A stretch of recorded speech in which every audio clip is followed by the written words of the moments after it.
میری گاڑی بہت پرانی ہو چکی ہے، اس وجہ سے آئے دن خراب ہوتی رہتی ہے۔ اس دن بھی ایسا ہی ہوا۔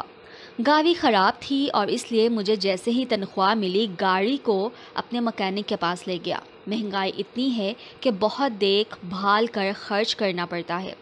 مکینک تو بہت مصروف تھا، اس لیے اس نے گاڑی اپنے ایک شاگرد کے حوالے کر دی اور میرے پاس آ کر آہستہ سے کہا، انجم صاحب، لڑکا نیا ہے لیکن اپنے کام میں ماہر ہے، بہت غریب ہے، اس لیے میں نے کام پر رکھ لیا ہے۔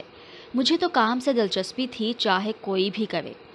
لڑکا گاڑی کی مرمت کرنے میں مصروف ہو گیا اور میں کھڑا اس کو دیکھ رہا تھا۔ وہ واقعی بہت مہارت سے کام کر رہا تھا۔ تھوڑی ہی دیر بعد بات چیت شروع ہو گئی۔ وہ بہت غریب تھا۔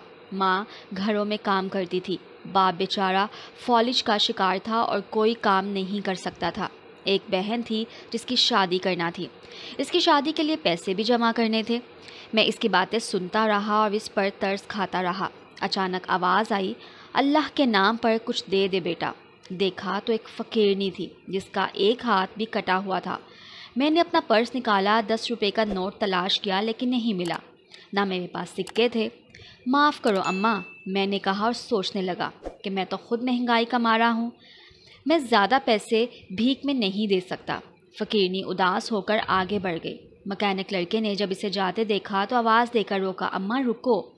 فقیرنی ٹھہر گئی اور لڑکے نے جلدی سے اپنی جیب سے 50 روپے کا نوٹ نکال کر فقیرنی کے حوالے کر دیا۔ فقیرنی خوش ہو گئی اور اس کو دعا دیتی ہوئی وہاں سے چلی گئی۔ میں اس غریب مکینک لڑکے کو حیرت سے دیکھنے لگا۔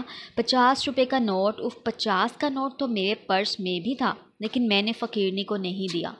وہ غریب مکینک لڑکا بہت سخی نکلا۔ غریب ہونے کے باوجود اس نے بری فقیرنی کی مدد کی۔ صاحب بیچاری بری ہے، ایک ہاتھ بھی نہیں ہے، اس عمر میں کوئی کام بھی نہیں کر سکتی، لڑکے نے مجھے دیکھ کر کہا۔